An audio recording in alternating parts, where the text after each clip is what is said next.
សួស្តីទាំងអស់គ្នាដែលបានទិញជាមួយនឹងប្រភេទនាឡិកា Smart Watch Ultra 9 នេះយកពីខាងខ្ញុំទៅឥឡូវនេះគឺខ្ញុំបង្ហាញពីរបៀបនៃការដាក់ខ្សែនិងរបៀបនៃការដឡើងចូលទៅក្នុងទូរស័ព្ទអញ្ចឹងបងយកតួនាឡិកាយកមកដាក់ខ្សែបែបនេះអាខ្សែវែងដាក់ខាងក្រោមមកខាងខ្លីស្ទោកវាក្លៀតហ្នឹងនៅខាងលើអញ្ចឹងណាអញ្ចឹងយើងដាក់មកគឺរឹងមកណែនប៉ះអត់មានថាដាច់ទៅណាហើយសម្រាប់ខ្សែថែមដែលខ្ញុំបានថែមទៅជូនហ្នឹងអាហ្នឹងក៏ដាក់របៀបអញ្ចឹងដូចគ្នាដែរតោះអញ្ចឹងយើងយកទូរស័ព្ទបងយកមក scan អាกระดาษ menu ហ្នឹងនៅលើទូរស័ព្ទបងហើយកាមេរ៉ាចូលមកវានឹងចេញអា link មួយនៅខាងក្រោមអញ្ចឹងបងអាចចូលទៅចុចបានបើសិនជាទូរស័ព្ទបង Android យើងចុច Android តែរបស់ខ្ញុំគឺប្រភេទ iPhone ខ្ញុំចុចទៅលើ Apple ដើម្បីតែចេញមកវាទៅចូល Google Play Store និង App Store ដូចគ្នាឬមួយក៏បងអាចចូលទៅ search ឈ្មោះ app មិញក៏បានដែរអញ្ចឹងនៅពេលដែលយើងចូលទៅវាចេញផ្ទាំងបែបអញ្ចេះអានេះវាជាមុខងាររបស់វាផ្សេងអញ្ចឹងណាអញ្ចឹងយើងចូលអាកន្លោទី2មិញដើម្បី search រកឈ្មោះចុចអាសញ្ញាបូកមិញហ្នឹងណាចុចយកឈ្មោះទៅឃើញថាមានឈ្មោះ Ultra 9ហ្នឹងអញ្ចឹងយើង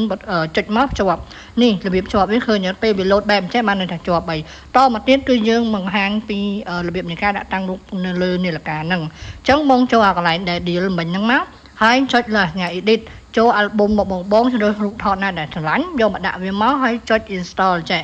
ចុច install រងចាំរហូតដល់វាពេញ 100% ទៅវានឹងចេញរូបនៅលើនាឡិកាតែម្ដងឃើញទេអញ្ចឹងរួចរាល់ទេណាអញ្ចឹងបងអាចចូលទៅមុខងារផ្សេងដើម្បីបើក notification បានន័យថាមានការសារ alert អីវានឹង load ចូលទូរស័ព្ទយើងនាឡិកាយើងឲ្យឃើញចូលមកកន្លែង setting មើលកន្លែង Bluetooth គឺវាជាប់ connect ដូចគ្នាអាហ្នឹងណាអញ្ចឹងតោះចូលទៅដល់វគ្គដែលបង្ហាញថាចុចរបៀប call អញ្ចឹងអត់មានអីទេពេលដែលយើងជាប់កន្លែង Bluetooth ហើយចុចទូរស័ព្ទជាប់ app ហើយនេះយើងចុចលេខ call មកអញ្ចឹងអញ្ចឹងបងសួរខ្ញុំថាចែកចុះដែលថានិយាយដាក់ SIM នេះកន្លែងនេះអានេះកន្លែងដែលខាងឆ្វេងហ្នឹងមានសញ្ញាដូច Bluetooth ហ្នឹងមានន័យថាសម្រាប់លេខទូរស័ព្ទដែលនៅក្នុង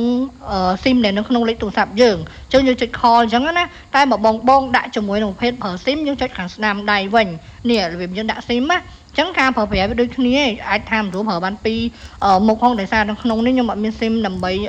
បង្ហាញព្រោះទូរស័ព្ទខ្ញុំសិតតែ eSIM ទាំងអស់ហើយសម្រាប់ទូរស័ព្ទបង្ហាញនេះអត់បានដាក់ SIM អញ្ចឹងខ្ញុំលើកឧទាហរណ៍ប្រាប់បងអញ្ចឹងណាអាខាងឆ្វេងនោះគឺស្រាលជាមួយនឹងខាងទូរស័ព្ទដែលមាន SIM ស្រាប់ហើយជាមួយខាងស្ដាំដាក់ SIM មកអញ្ចឹងណាអញ្ចឹងតមកទៀតខ្ញុំបង្ហាញពីការចាក់ចម្រៀងនៅលើទូរស័ព្ទដៃ YouTube ហើយមកលឺ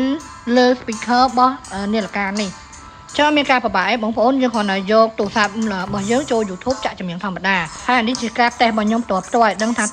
ពិតជាលឺចម្រៀងចេញពីនាឡិកាមែនពិតចំពោះសំឡេងវាគឺមិនលឺខ្លាំងពេកអាចមកថាមិនល្មមទទួលយកបានទាំងការនិយាយទាំងការអីគឺសំឡេងវាលឺប្រហែលប៉ុណ្នេះបងវាអាចលឺខ្លាំងដូចប្រភេទទូរស័ព្ទដែលបើក speaker យើងតែអាចទទួលយកបានហើយបើសម្រាប់នៅពេលដែលថាអត់ឲ្យវាលឺនៅលើនាឡិកាឯងចង់ឲ្យវានៅលើទូរស័ព្ទយើងវិញយើងធ្វើការចូល setting Bluetooth disconnect ចំដាក់ថ្មវាគឺបែបប្រភេទ wireless ឆក់អញ្ចឹងអញ្ចឹងបងយកមកធ្វើតាមខ្ញុំហើយសម្រាប់ការដោតយើងយកកន្លែង USB ដោតជាមួយនឹងដុំសាររបស់យើងមាន 5W ឬមួយក៏ដុំ power bank បងក៏បានដែរដូច្នេះរបៀបនៃការតឡើងចូលទៅក្នុងទូរស័ព្ទឬក៏ដាក់តាំងរូបភាពអីផ្សេងគឺបានដល់ទីបញ្ចប់ហើយអរគុណច្រើនចំពោះការកំងយកពីខាងបងអូនទៅអរគុណសូមជម្រាបលា